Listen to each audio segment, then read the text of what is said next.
News. It's Tanya Christian here, leading a conversation on the gun debate. Now, earlier, Ebony moderated a conversation from the pro-gun perspective. So we're now bringing in the anti-gun side of things. And joining me are the co-hosts of Democracy-ish, Danielle Moody and Torrey. Welcome to the show. Thank you. I wouldn't say I'm anti-gun. I'm pro-gun safety. I don't think that citizens should not have guns at all, or at least I'm not willing to say that in public. But I think that the easy access to guns, the prevalence of AR-15s and machine guns, these things are not making anybody safer, right? And the ease with which people can acquire guns, go to the store, pop down your money and get a gun right away when you can't do many other things in society right away. That doesn't no guns whatsoever, even though that would probably be better. Switzerland, Japan, New Zealand would say yes. New Zealand, yeah, Australia. The reality is that if guns, right, were to make us safe, then America would be one of the safest places on the planet, and it is not. It's quite the opposite, right? We're walking around here with AR-15s and magazine clips that can take out 100 people within less than 60 seconds. And we think that that's normal. So the idea that in order to be gun proponents, we need to have these wartime, weapons around in suburban America, urban America. Like, if we had taken action 22 years ago when Columbine happened, right, and the world was stunned, just imagine how many tens of thousands of lives, if not hundreds of thousands of lives, would have been saved over the last 22 years if we did then what New Zealand did after the mosque shooting a couple of years ago. Danielle, you mentioned Columbine, that being 22 years ago. I am curious from both of you guys, was there a specific event that made you take this stance? I mean, for me, it's been all of them. But honestly, it was Newtown and Parkland, right? When America decided that it was okay that first and second graders could be murdered in their classrooms, and we do nothing but offer thoughts and prayers. I knew, what will make kids safer is allowing teachers to carry guns in schools or providing them with bulletproof backpacks. That's our response to children being mowed down in their classrooms. To me, is absolutely ridiculous.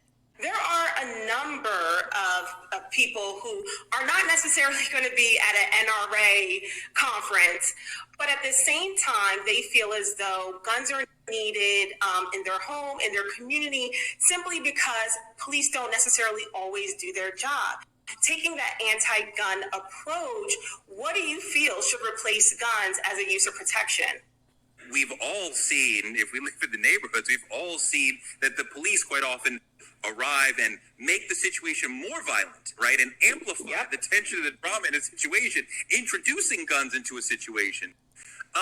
One of the things that the criminologists see is that guns tend to be contagious, that when one gang in an area becomes armed, the other gangs in the area feel that they need to become armed to keep up, right? And the amount of guns we saw with America and Russia, if more people were able to get jobs rather than being oppressed by the war on drugs, which puts them into the system, which keeps them out of the above ground economy, which makes them say like, oh, well, I have to go into the underground economy to support myself and my family, which ultimately means I need to acquire guns to participate.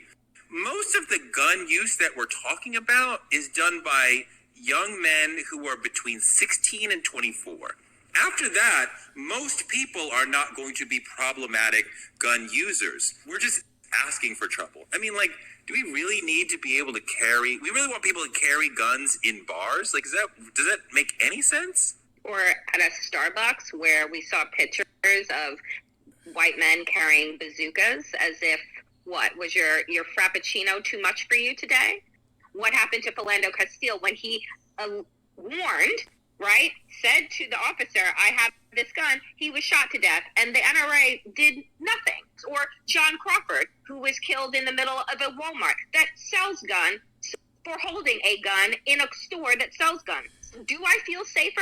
Because I sure as hell don't. There is not a place that we can name where there is not on record someone that was killed in said place, not a church. You know, you brought up Philando Castile. I feel like oftentimes when we speak out against law enforcement gunning down Black men and women, the narrative on the other side is, well, there's so much Black on Black crime, so why is that an issue? So I want to know from you guys, why do you think that narrative continues, and how do we combat it?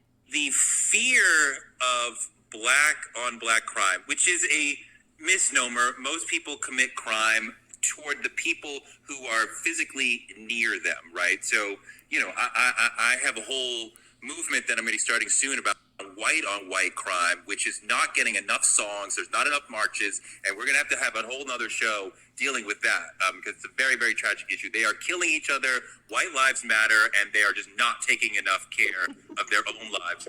But, you know, if the NRA and the right truly cared about Black lives and Black on Black crime, then they absolutely would support gun safety laws, because that would, if we decrease the number of guns in the hood, surely by their logic, that would make fewer people have fewer people getting killed, right?